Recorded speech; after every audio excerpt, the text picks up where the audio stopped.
Hello guys, welcome back to another episode on our usual online lectures. And guess what we have today? Today what we have is the genetic recombinations in our friends, the bacteria. Now, bacteria, as we know, are so friendly to human, and they are very, very important in our daily lives, whether we know or not.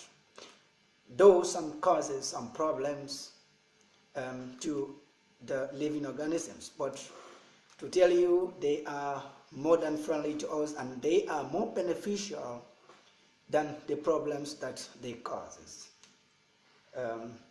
Now, with regards to our topic of discussion today, we are going to talk about the genetic recombinations in the bacteria.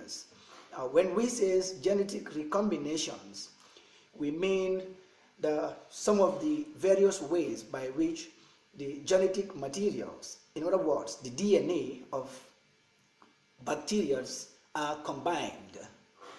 In talking about that, we are going to start with the first method, which is the transduction.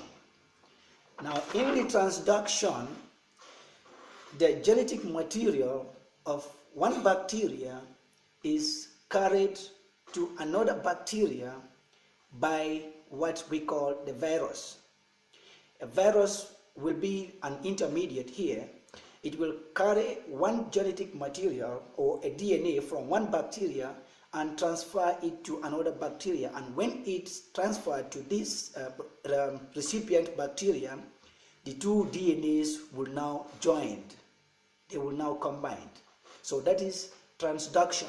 If a genetic material of one bacteria is carried to another bacteria by a virus. The second method of genetic recombinations in bacteria is the conjugation. Now, in conjugation, the genetic material of one bacteria is transferred to another bacteria through the help of a structure in the bacteria that we call the pilus. Now, the pilus is a hair-like structure that helps the bacteria to transport genetic material to another bacteria. Now, as you can see in this diagram, this is one of the bacteria, and with the help of these structures that we call the pilus, this genetic material or a fragment of it can be transferred to this other bacteria. We call it conjugation. Now, let's look at the final one, transformation. Now, as the name implies, transformed. In this one, the living cell, in other words, a bacteria which is living, will receive a genetic material that has been released by a dead cell, a dead bacteria. And when this living bacteria received a genetic material from this dead bacteria, it inculcates, it incorporates in its genetic material, and this recipient bacteria can be transformed to either a harmful bacteria or to a non-harmful bacteria, depending on the recipient's DNA that it receives. But in most of the cases, when it occurs, the recipient becomes lethal. It becomes a harmful bacteria now, even if it was a less harmful bacteria.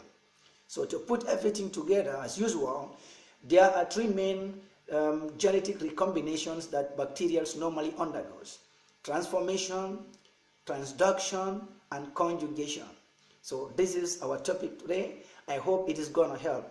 Please, any question that you have regards to this topic, don't forget to send an email. As soon as I receive the email, I'm going to respond to you. So enjoy the video.